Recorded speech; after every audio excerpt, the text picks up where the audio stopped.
이러한 그 좀 복잡한 방식을 이렇게 이 그림에다 구현을 한 것은요, 그 서양 화법을 수용하는데 서양 화법이 가지고 있는 특징, 그러니까 그 화법이라고 하는 것은 사실은 엄밀히 따져보면 그 안에 사상이라든가 미학이 들어가 있어요. 그런데 조선시대의 그 화가들은 그러한 서양의 화법을 수용하되 그 안에 들어가 있는 사상이라든가 미학은 이제 배제를 시키는 것이죠. 사상 부분에서는 우리가 뭐 조선이 훨씬 뛰어나다, 우리의 생각을 우리의 사상을 바꿀 생각은 없다, 뭐 이러한 확고한 관점을 가지고 있었고, 뭐 그래서 외부의 좋은 어떤 방식이라든가 어떤 과학 기술이라든가 이런 것들은 사실 뭐 특별히 사상을 가지고 있는 건 아니에요. 물건이 사상을 가지고 있다기보다는 그걸 어떻게 쓰임새로 쓰느냐에 따라 달라지는 거니까 그것을 우리 방식에 맞게끔 수용을 하겠다라고 하는 그런 이제 관점들이 있었죠. 그것을 이제 동도서기, 그러니까 어떤 사상이라고 하는 것은 이제 우리의 사상을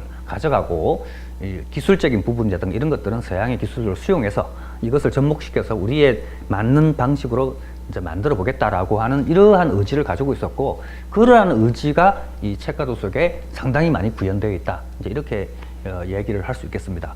그래서 우리 화법이 가지고 있는 이 장점이 있고 또 서양 화법이 가진 장점이 있는데, 우리의 사상을 이 그림 속에 깔고 그 다음에 서양의 방식을 수용해서 실제 현실에는 없는 새로운 형태의 그림들이 이제 만들어졌다라고 할 수 있는데, 사람들이 이걸 보면 실제적으로 뭐 실제 느낌이 뭐 든다, 뭐 실제와 같다라고 하는 이런 것들은 머릿속에서 일어나는 작용이고, 그리고 이제 착시 현상이죠. 일종의 뭐 진짜라고 할 수는 없고, 그러한 착시 현상을 충분히 이제 활용을 해서 만들어진 그림이라고 이제 할 수 있겠습니다.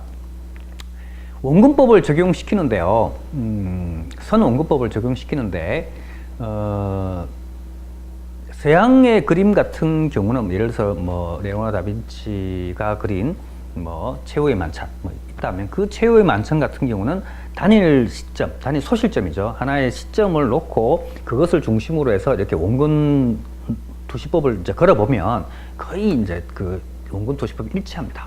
정확히 시점과 그 시점에 따른 이제 이 어떤 변화들이 이제 일치를 하게 되는데, 거기에 비해서 이제 이 책가도는 일단 시점이 잘 안 맞아요.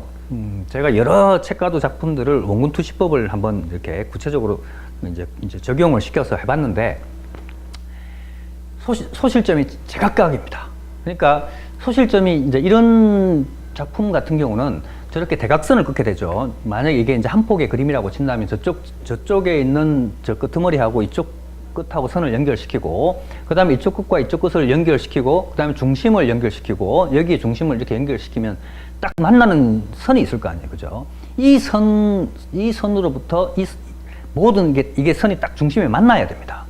그런데 이거를 해보면 굉장히 산만하게 맞아요. 그러니까 중심에 맞지는 않아. 비슷하긴 한데, 제가 볼 때는 한 60% 정도를 전후로 해서 맞고, 한 40~50%는 안 맞습니다. 그러니까 엄격한 원근 투시법과는 사실 관련이 없는 그림이에요.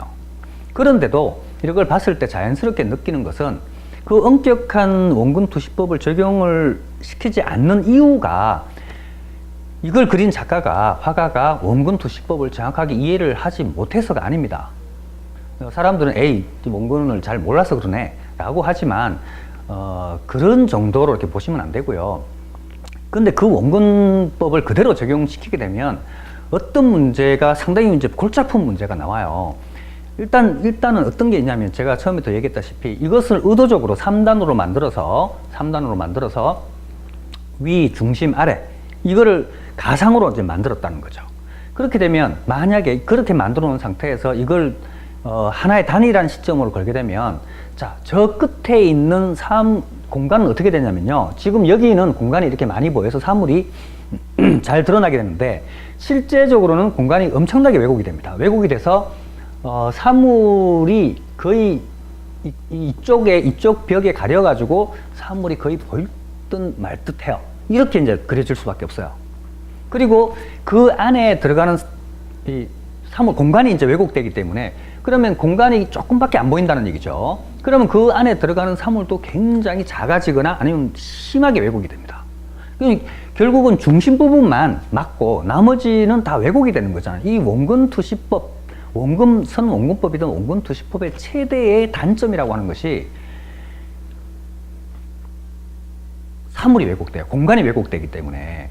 그러니까 우리가 자 창문을 한번 생각을 해보세요. 창문은 직사각형이잖아요, 그죠? 직사각형인데 이것을 측면에서 보면 마름모 형태로 바뀌게 됩니다. 저 멀리 있는 거는 좁아지고요, 앞쪽에 있는 거는 커지게 되죠. 그러면 원래는 만들 때 직사각형으로 만들었는데 보는 위치에 따라서 사물의 모양이 계속 바뀐다, 이런 얘기죠. 그것은 우리가 볼 때 그냥 자연스럽다라고 생각하지만 그것을 엄격하게 적용시키면 그만큼 사물이 많이 왜곡이 되는 겁니다. 자, 자연스럽다고 생각하지 말고 한번 새롭게 본다면 앞사람과 뒷사람이 있습니다. 앞사람과 뒷사람이 있는데 키가 동일하다고 봐요. 동일한 키를 가진 사람이 있는데 사람이 앞에서 놓고 한 사람을 한 5m 정도 뒤에 이렇게 놓게 되면 원근투시법을 걸었을 때는 그 사람의 뒷사람의 크기가 현격하게 작아집니다. 그래야 이제 이렇게 가깝고 멀고가 느껴지게 되죠. 그런데 그러면 사람이 작아졌다는 얘기잖아요. 같은 키를 가진 사람이 요만해진다는 얘기죠.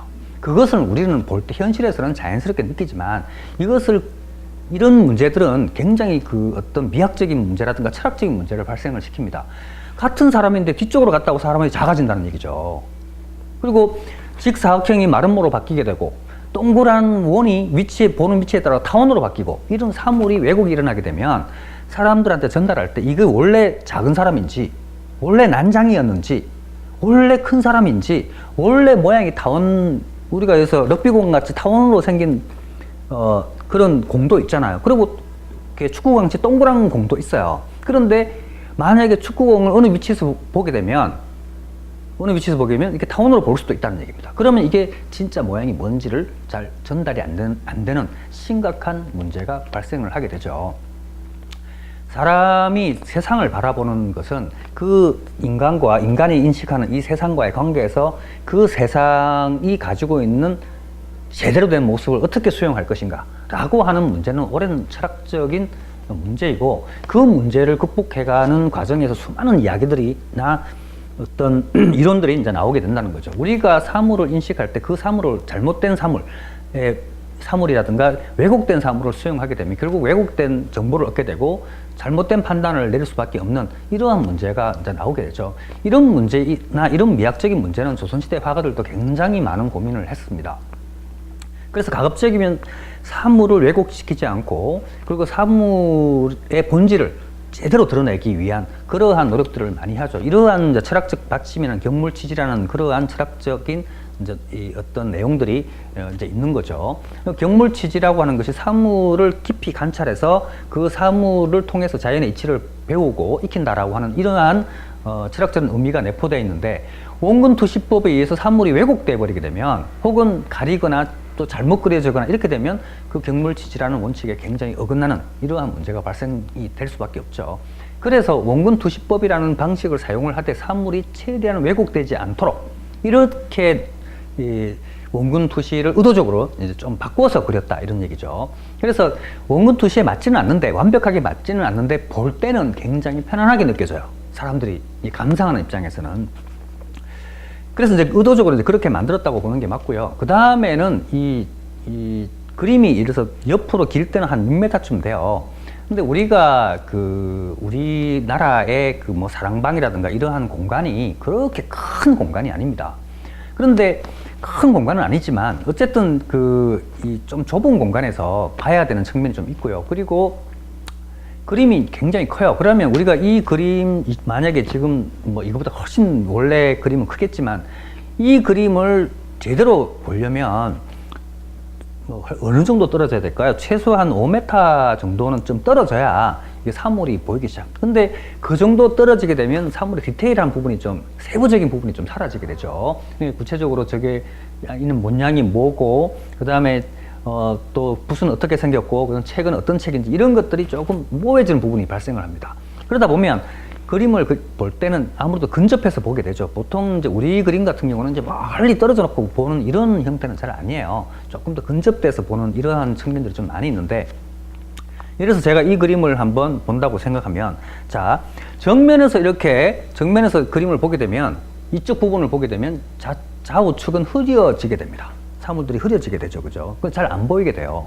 그러면 이쪽 부분을 중심으로 보게 되면 저쪽은 잘 안 보게 되는데, 만약에 이쪽에서 이렇게 보게 되면, 이쪽으로 와서 보게 되면 저쪽은 잘 안 보게 되죠. 그러면 사람이 사물을 바라볼 때 이렇게 한쪽에서만 딱 정면에서만 보는 게 아니라 이렇게 이동을 하면서 이제 보게 될 가능성이 높아요. 뭐 이쪽에서 이쪽으로 보든 혹은 반대쪽으로 보든 상관이 없겠지만, 그러면 내가 여기서 봤을 때는 여기에 원근 투시법이라든가 이런 것들이 내 시점에 맞아야 됩니다. 보는 사람의 눈에 맞아야 되는 거죠. 여기서 본 느낌을 여기 와서 보면 사물이 굉장히 많이 왜곡되고 이상해져 있을 거 아니에요. 그러면 이게 좀 이쪽이 굉장히 이상해지는 거죠. 여기 와서 보게 되면 이쪽을 이만큼을 보게 되면 여기에도 원근 투시법이 맞아 자연스러워야 된다, 비교적. 그리고 중앙에 갔을 때도 이 부분이 맞아야 되고 이쪽으로 옮겼을 때도 이 부분이 맞아야 된다, 이런 얘기입니다. 그러니까 이런 부분을 감안을 한다면 시점이 어떻게 되냐면, 이쪽에 오게 되면 시점을 이쪽으로 더 맞춰주게 됩니다. 그러니까 원근 투시가 비교적 시점이 이쪽에 맞춰지고, 또 이쪽으로 오게 되면 시점이 또 이쪽으로 또 맞춰지고, 이쪽으로 오면 이쪽으로 맞춰지고, 이런 식으로 사람이 움직일 때마다 그때마다 새로운 시점들이 계속 만들어져요. 그래서 이 원근 투시를 다 맞춰보면 시점들이 계속 이렇게 잡히게 됩니다.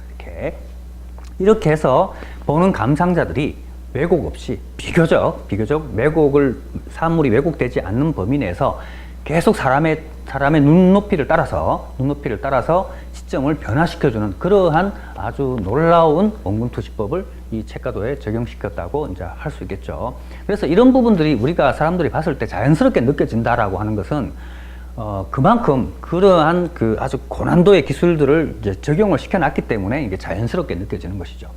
아무리 그 원근 투시법이라 하더라도 원근 투시법이 좁은 데다가 어떤 사물을 딱 이 좁은 공간이라든가 아니면 큰 공간에 적용을 시켰을 때 사람이 볼 수 있는 범위를 넘어가게 되면 그만큼 엄청난 왜곡이 일어나게 되고, 그것이 볼 때는 굉장히 불편함을 느끼게 된다, 이런 얘기죠. 그래서 이 원근 투시법이라고 하는 그 방식이 결코 쉬운 것은 아니에요. 그 제법 그림을 그렸던 서양학법을 배우는 사람도 그 원근 투시법을 잘 틀리게 됩니다. 많이 틀리게 되고, 그만큼 이 구현하기가 쉽지는 않는데, 바로 이러한 그 사람의 시점에 따라서 사물이 왜곡되는 이러한 문제들은 우리나라뿐만 아니라 서양에서도 이런 문제는 상당히 많은 고민을 합니다. 사물이 왜곡되는 문제죠. 공간이 뒤틀리는 문제고. 이렇기 때문에 세장 같은 이제 작가는 의도적으로 이렇게 원근 투시법을 이렇게 조금 이렇게 변형을 시키는 경우가 있어요. 세장 같은 경우는 원근 투시법에 관련된 공부를 충분히 그야말로 엘리트 작가인데, 이 사람이 원근 투시를 틀릴 경우는 거의 없죠. 근데 의도적으로 사람이 볼 때 자연스럽게 보이도록 만들기 위해서 그것을 이제 변형하고 왜곡시키는 그러한 작업들을 실제로 하게 됩니다. 볼 때는 사람들이 볼 때는 너무나 자연스러워요. 그게 왜곡시켜놔도. 그런데 그것을 정확한 원근법에 의해서 이렇게 원근 투시법에서 걸어보면 이게 원근이 틀려져 있다는 거죠.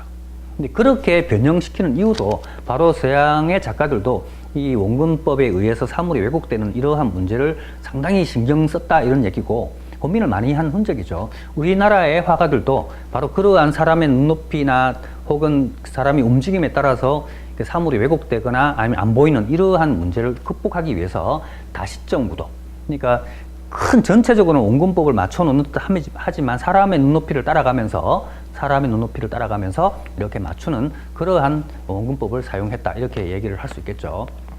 특히 이제 이 그림이 세로로 상당히 길어요. 이게 높은 것은 190까지 올라가니까. 그런데 사람이 이렇게 그림을 크게 그리는 건 실제처럼 보이게 하는 측면도 있다고 제가 말씀을 처음부터 드렸는데, 이렇게 높이를 크게 잡아주는 이유 중에 3단을 쓰면서 정면과 위, 그 다음에 아래로 보는 이 3단을 사용을 하면서 이렇게 크게 그려주는 이유는 이렇게 실제적인 느낌을 만들어내기 위함인데, 그 당시에 뭐 조선 후기에 남성들의 평균 키가 얼마 정도 됐을까요? 뭐 기록에 따르면 대략 한 160cm 정도, 뭐 이런 정도라고 이제 판단을 하는데, 160도 큰 편이죠. 지금은 조금 나아졌습니다만, 뭐 남성 키가 170만 넘어도 굉장히 큰 편이잖아요. 평균을 얘기하는 거예요. 그러니까 160도 상당히 큰 편이고 뭐 이제 이런 건데, 그러면 남성이 섰을 때 이렇게 160인데 그러면 우리가 사물을 이거는 위로 본 거란 말이죠. 그럼 위로 본 건데 이게 자기 눈높이, 그럼 한 160이라고 친다면 눈은 예전 한 5cm, 평균 5cm 빠진다고 치면 한 155 정도, 155 정도 눈높이를 이렇게 바라보고 있는데 사물이 아래에서 위로 본 느낌을 그린다는 것은 좀 말이 안 된다는 거죠. 그러니까 위로 보이는 거는 위로 이렇게 올려다 봐야 효과가 있어요. 그죠? 이거는 지금 아래에서 위로 그린 거예요. 그죠? 그런데 이것을 만약에 이 밑으로 놓고 보게 되면 이게 좀 굉장히 어색한 느낌이 나올 수밖에 없죠. 그래서 의도적으로 그림 크기를 사람의 크기보다 좀 더 크게 이렇게 잡아놓음으로 해서 위에 있는 느낌은 아래에서 위로 보게 만들었다는 얘기입니다. 그러면 그림의 중간 부분 같은 경우는 사람이 눈을 딱 정면에서 그림을 보지는 않거든요. 약간 밑으로 한 15도 정도 이렇게 내려 깔아서 이렇게 보는 게 일반적이에요. 그러면 이 부분이 정면이라면 약간 밑으로 잡아주는 측면이 있고, 아래는 위에서 밑으로 내다보기 때문에 자연스럽다는 거죠. 이런 구도가. 이렇게 사람이 실제로 보는 그러한 눈높이라든가 아니면 보는 방향이라든가 이런 것들을 다 감안을 해서 그걸 충분히 고려를 해서 만들어낸 것이 책가더의 원근법을 적용시킨 방법이다. 이렇게 말씀드릴 수 있겠습니다.